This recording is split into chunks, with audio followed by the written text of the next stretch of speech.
Kumusta mga kaibigan? Maligayang pagdating sa aking channel. Kasama ako sa iyo sa isang mahusay na video. Ngayon ay ibabahagi ko sa iyo ang isang video tungkol sa Ken Yaman at Ozgie Girl. Ang lahat ng mga detalye ay nasa aking video. Ang dahilan ni Ken Yaman ay dahil buong tapang niyang ipinaliwanag ang pagiging komplikado ng kanyang sitwasyon at taos-pusong ipinagtapat ang kanyang nararamdamang kalungkutan sa kanyang kasal. Ang aktor, na ang karismatikong presensya ay nakakuha ng puso ng mga tagahanga sa buong mundo, ay nagbabahagi ng kanyang katotohanan sa isang pambihirang pagpapakita ng kahinaan at katapatan. Oo, may asawa na ako ngunit. Madadala ba ng mga salita ni Yaman ang bigat ng hindi masabi na kaguluhan at mag-aalok ng isang sulyap sa panloob na pakikibaka na kinakaharap niya sa likod ng mga nakasarang pinto?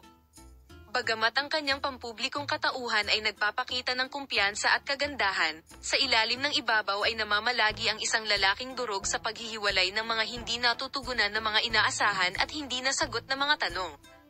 Sa kanyang pahayag, kinilala ni Ken Yaman ang realidad ng kanyang sitwasyon sa pag-aasawa at hinawakan din ang mga pangunahing komplikadong nagdulot ng anino sa kanyang kaligayahan.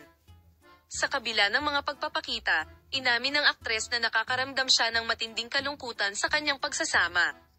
Ang pakiramdam na ito ay nagtutulak sa kanya upang humanap ng aliw at solusyon. Ang pag-amin ni Yaman sa kanyang paghihirap sa pagsasama ay humantong sa sunod-sunod na mga batikos at alalahanin sa mga tagahanga na matagal nang humahanga sa on-screen charm at off-screen charisma ng aktor. Palem, makita ka sa mga bagong video.